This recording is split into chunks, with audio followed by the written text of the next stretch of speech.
I have a question for you, and it goes to this issue of looking back in time at what has worked. And you're right in terms of the difficulty in finding an effective approach to changing these types of totalitarian regimes. But in the 1980s, I was part of an exchange program that was partly in Eastern Europe.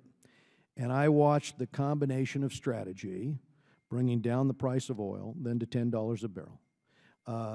The focus on what could be done in terms of broadcasting with Radio Free Europe, Radio Liberty, which was much, much different. I mean, it was a lesson plan in political tolerance, in political pluralism.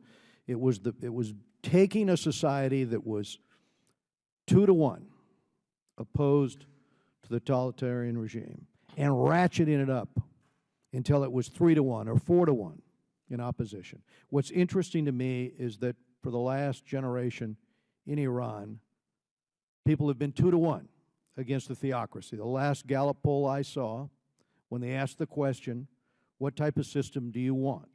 They said a Western-style democracy without a theocracy. That was the will of 2/3 of the people. Now, when you have a theocracy, when you have a totalitarian regime, that's not enough to get you there, from our experience with Eastern Europe. But if you ratchet that up, you can get there. And I think the frustration for many of us was the failure to deploy. I mean, now it's dysfunctional, Radio Free Europe, Radio Liberty. That's dysfunctional. Support for the opposition, non-existent. 2009, when the students were protesting, they did not feel that the United States was on their side in that debate, nor was the broadcasting on their side during that debate, or on social media on their side during that debate. So the question for me would go to your observation, you know, the parallel with the Dreyfus affair, when you say you learned that there are times when an injustice to only one man deserves to bring things to a halt. In Iran today, there is an injustice not just to those being held in Evin prison, not just to the American you speak to, but to a whole society. How do we empower that society? I don't think it's with this agreement, because I think this agreement, in fact, empowers the IRGC and the Ayatollah. But how do we empower those people? Let me say 4 quick points about that.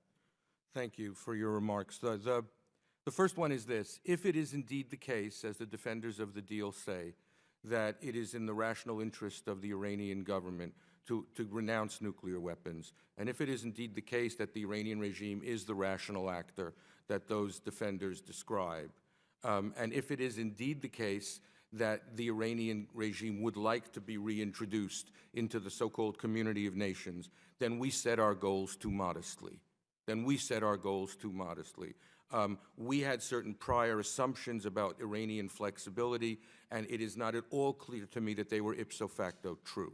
And those assumptions were based on a whole variety of things having to do with the administration's larger views about foreign policy and America's role in the world that we can talk about at another time or later.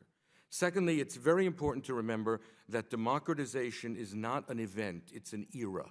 It takes a very long time. It took a long time in Central and Eastern Europe under communism. It took a long time.